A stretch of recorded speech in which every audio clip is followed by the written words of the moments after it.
It's Chrissy again at Queen City Clay. I have one more pinch pot project that I want to share with you guys, and this is going to be what's called a trapped air form. These are really fun. You can turn this into almost anything. So I'm going to show you the process, and then you can let your imagination run wild with all the things that this could be. But I'm going to start out with 2 pieces of clay that are about the same size, and I'm just going to start making pinch pots. So I've already kind of compressed these in my hands. I'm going to take my thumb, make an opening, do it in one and then do it in the other. If you kind of keep moving back and forth between these 2 pots, they will become more even rather than doing one and then going back and trying to do the whole other one. So I'm pinching around, pinching, pinching, pinching, pinching up to the top, not pinching the rim. And with this project, it's going to be very important that you don't pinch the rim too thin. In fact, after I kind of get a start on this one, I'm going to put it upside down on the table to keep this rim, this edge kind of flat, because these are going to end up connecting together. So I'm going to put that down upside down. I'm going to try to pinch about the same amount on this one, and then I'll just kind of keep going back and forth until I'm satisfied with how big they are with the shape, and I know that they're matching. Okay, so I've got these 2 here, and I just want to see that they are, you know, about the same enough that they'll come together. So here we go, back and forth.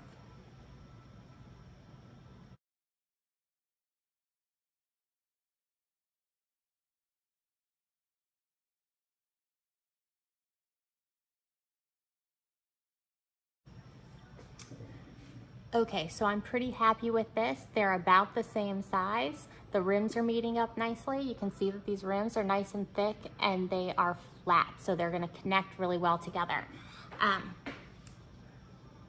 Now with the other pinch pots, any kind of single pinch pot that we've made previously, you can pinch these really thin. You can make these like eggshells. These ones here that we're gonna connect together and make something else out of, you wanna keep a little thicker, at least 1/4 inch thick. So now that I've got these 2 made and I'm happy with the size and the thickness, I'm just gonna score and attach those together. So I'm gonna add some score marks to these rims that we've kept nice and flat. So we'll score both of these rims.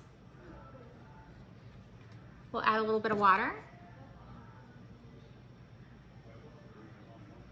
Not too much water. You don't want a mud puddle. You want just enough to make them sticky. Get some water down in those scoring marks. And then I'm gonna rescore, and when I rescore, I'm gonna rescore across the surface.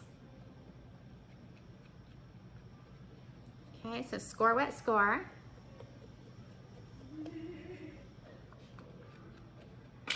And then I'm gonna attach these together.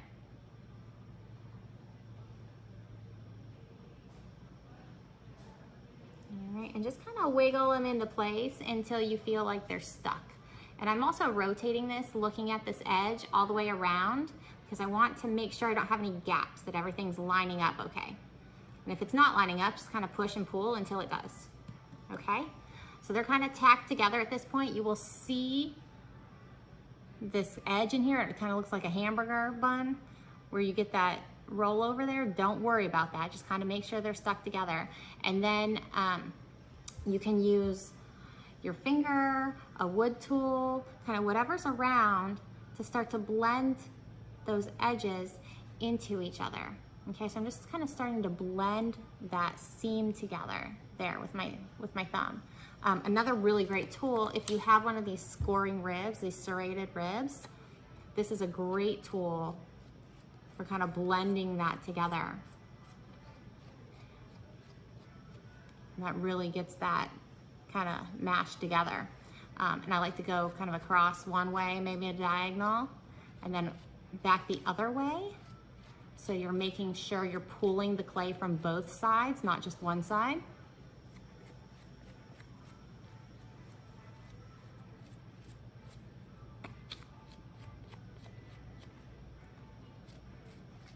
And just go all the way around and make sure that seam is nicely sealed up.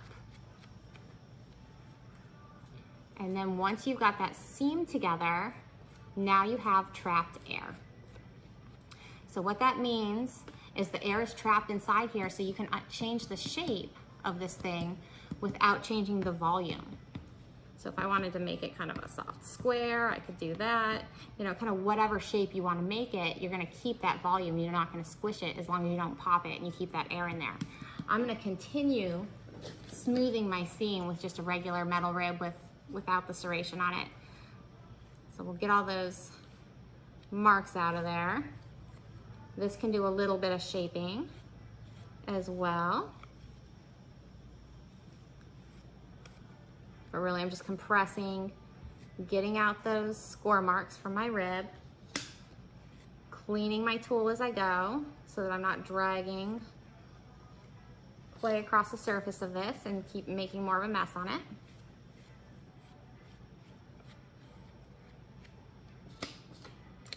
All right, that looks all right. And then now what I can do, and this is my favorite part, is take a paddle to help in the shaping. So I pounded on the table a little bit before, but with a paddle will really compress the clay, get rid of any weird lumps and bumps that you've got in there, and you can really start to make a shape with it. So I'm not really looking for anything specific here, but if you think about it, this could become all kinds of things. Sometimes I make these and they get holes in the top, a little bit smaller, and they become salt and peppers. You can make a bud vase out of this by just cutting a hole. Sometimes I'll put like a hole in there, and then that'd be a place where you could put, you know, a couple stems of flowers coming out. That works pretty well, if you can imagine that. All kinds of things. If I had put beads in here of clay, like little round beads of clay, before I had closed this up, it could be a rattle.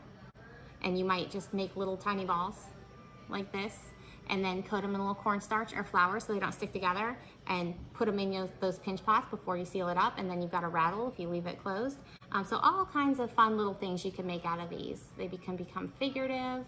A lot of the time people make faces out of them, kind of whatever you can think of you can do with it. But this is just a kind of a really fun little pinch pot project that you can then create a form that has a lot of volume to it, and then add to it, shape it, subtract from it, and just play around and have some fun.